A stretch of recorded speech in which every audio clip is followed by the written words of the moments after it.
December. The season of joy, as they call it, or maybe it's the season of stress shopping? I don't know. December is not typically a big month for the biggest games because you're really playing with fire if you got any kind of game of the year aspirations. That doesn't mean there aren't some big games coming out. Whether or not they turn out to be great, I mean, beauty is in the eye of the beholder, but we can tell you there are some big ones coming. Hi folks, it's Falcon, and the top 10 new games of December 2025. Starting off with number 10, it's Marvel Cosmic Invasion. We've been talking about this one on the Falcon Show some because, Tribute Games, man. Officially, they're the folks behind Shredder's Revenge, the absolutely stellar leader of the pack in the whole beat-em-up revival thing that's going on. Perhaps more importantly, though, a lot of the people involved with Tribute Games were the people who made Scott Pilgrim vs. the World the game, which I credit as being the kind of granddaddy of the beat-em-up revival. They're in the process of developing a sequel for that game, but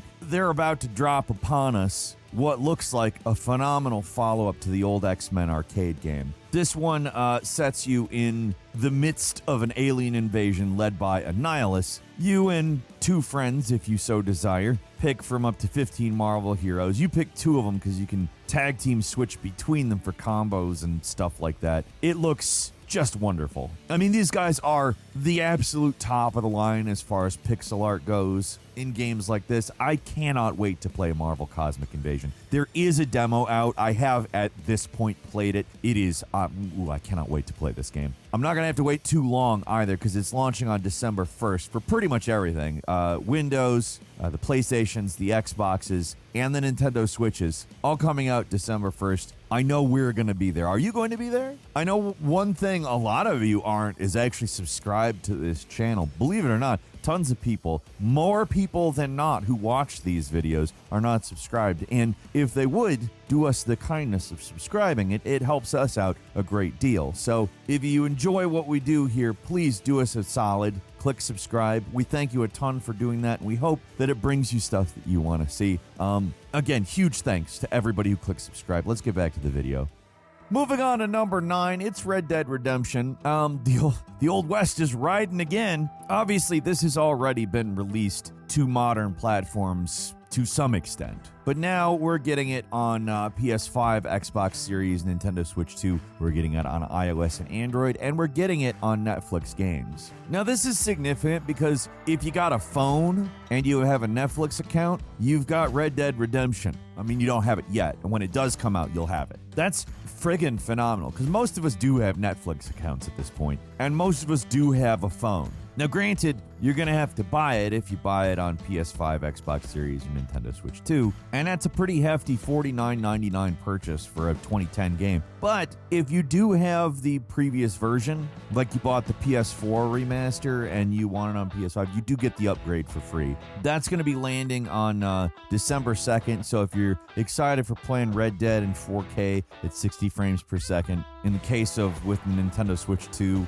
with DLSS, then yeah, you won't have to wait too long. I'm absolutely putting it on my Switch 2 and my friggin' phone. I mean, it doesn't cost anything to put on your phone, so I'm doing that too.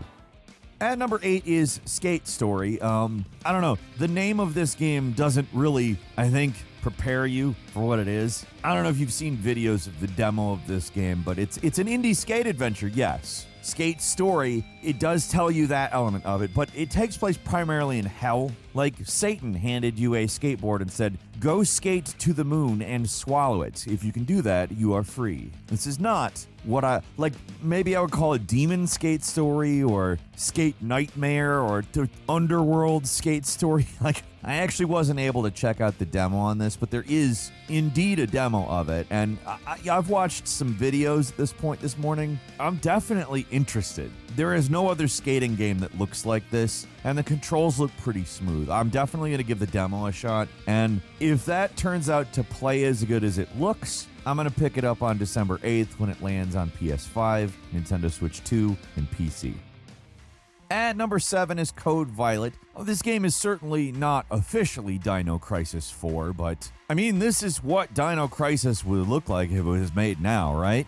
And believe me, a lot of people want such a thing. Now, I can't tell you if it's actually a spiritual successor to Dino Crisis, but I can tell you they're definitely cashing in on the vibe. And I'm also kind of fine with if it's not a full-on spiritual successor, if it's really a sort of original game that looks like Dino Crisis, I'm alright with that. Also, if it is a Dino Crisis-like, I'm good with that too, as long as the game's good, and to be frank, it does look pretty cool. This was going to come out November 14th, but they delayed it so that they didn't collide with Black Ops 7, which also gave them a little extra polish time, which honestly they probably need significantly less than Black Ops 7 needed, and not just some extra polish time, but literally another year in the oven. Super undercooked game. I'm sorry, I'm still a little pissed off about Black Ops 7. This game looks good though, so I'm excited to play it. It's landing December 12th. And it is a PS5 exclusive, at least at launch.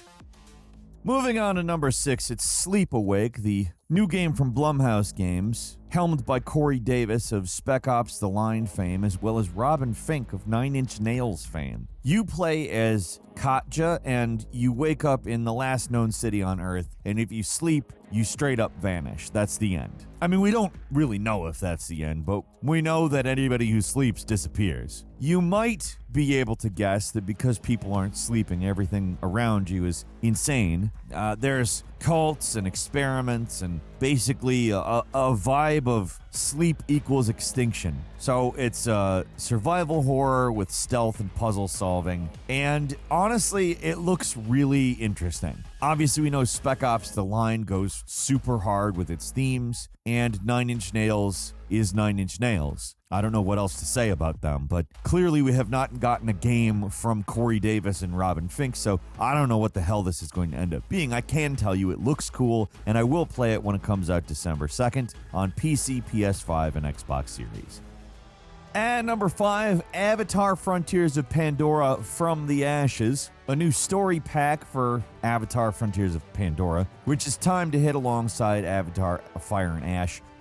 I don't care a whole lot about Avatar. I've made that very clear, but I do actually think Avatar: Frontiers of Pandora is a pretty cool game. Certainly above average for what you can expect from Ubisoft, so I think it's maybe worth checking out. This one is available as a standalone add-on for owners of the base game, or as a big bundle that includes the base game, the expansion, and some bonus Banshee color patterns. This one takes place on the western frontier, which is charred and under siege, so it's actually quite a bit different than the sort of lush, undisturbed foresty vibe of the rest of the game, and indeed the movies up until this point. The movie's Fire and Ash, this one is dealing with Fire and Ash, so clearly it's a pretty big shift in tone. From the Ashes is landing on PC, PS5, Xbox Series, and Amazon Luna, December 19th. Moving on to number 4, it's Octopath Traveler 0, which actually takes the whole Octopath Traveler thing, and instead of giving you some preset heroes to choose from, you create a protagonist, and you can recruit a party from over 30 different people, NPCs, I guess, and avenge your hometown called Wishvale, which was destroyed in a blaze. You want to track down the people who destroyed your town, and you want to rebuild everything you lost. It's basically everything you normally get from Octopath Traveler, with the, of course, customizable protagonist added in, the break and boost combat system, all that stuff, but you also have a town building layer, like you kind of have a Sim City in the midst of this JRPG. So I think, honestly, a really cool sounding follow-up in this series. I'm excited to play it. I love Octopath Traveler, though. I eat that crap up. Octopath Traveler 0 is coming December 4th to PC, the PlayStations, Xbox Series, and the Nintendo Switches. And at number 3, it's Terminator 2D No Fate. This is a 2D action platformer based on T2 Judgment Day. You end up playing as Sarah Connor as the T-800, as John Connor. You have to fend off the T-1000. You have to ride motorcycles. And, there's no Judgment Day straightforward-ass 2D arcade game, and now there is. I'm good with this. Also, apparently you're going to be able to make a no fate choice that completely changes the plot of things and changes around how everything plays out. They've kept that really close to the vest, but I'm definitely excited to play it. This one's landing December 12th on PC, the PlayStations, the Xboxes, and Nintendo Switch. And number 2 is Routine, a horror game set in a abandoned lunar facility. Got a bit of a retro, futuristic 80s look to it. What I find particularly interesting about this, aside from all of the coverage it's gotten from demos and gameplay footage that's been released, etc., it's the tagline. The main threat is you. I don't know exactly what that means. It's intriguing, though. Anyway, if you've been craving a new, setting for a horror game, this definitely doesn't look like something we've been through, at least recently that I can remember. Routine is landing December 4th on PC and the Xboxes. And finally, at number 1, guys, I am super excited for this. It's Metroid Prime 4 Beyond. I mean, it has been a long time coming, this one. I'm not even sure what to say about it exactly, but there's a bunch of new stuff in this Metroid Prime.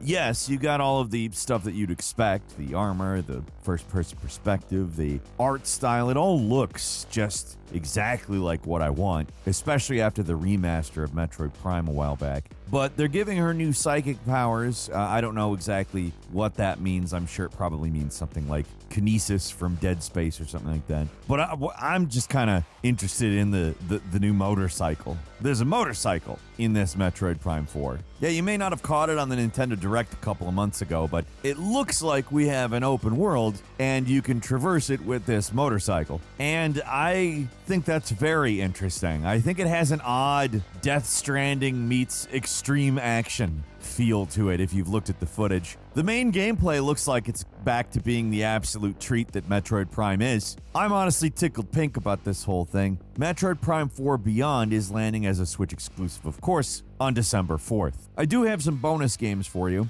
First off, Unbeatable, which is an indie rhythm adventure game. It actually got delayed from an earlier launch, but that's going to be landing on PC, PS5, and Xbox Series December 9th. Next is Warhammer 3 Tides of Torment. This is a DLC for the base game, of course. The Total War Warhammer games are just fun. Tides of Torment is, of course, new stuff. There's also a free update coming with this. That's landing on PC December 4th. Ferocious, basically if Far Cry and Turok were mixed up into a soup. This one's a survival FPS. You're on a Pacific island, and there are dinosaurs. That's a great concept for a game as far as I'm concerned. Your mission is to find your missing brother and survive. Not just dinosaurs, there's other enemies as well, but dinosaurs are a big deal. Apparently, there's a lot going on here.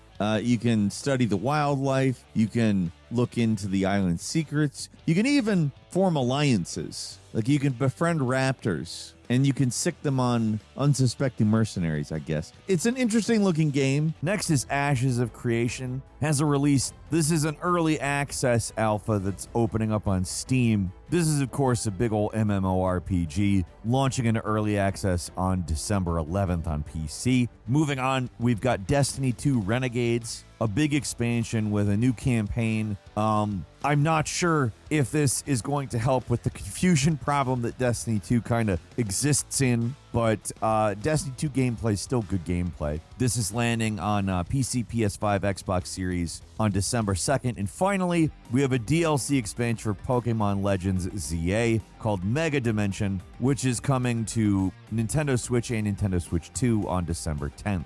Honestly, pretty full month. There's some stuff I'm definitely going to play on here. But what about you? Leave us a comment. Let us know what you think. If you like this video, click like. If you're not subscribed, now's a great time to do so. We upload brand new videos every day of the week. Best way to see them first is, of course, a subscription. So click subscribe. Don't forget to enable notifications. And as always, we thank you very much for watching this video. I'm Falcon. We'll see you next time right here on gameranx.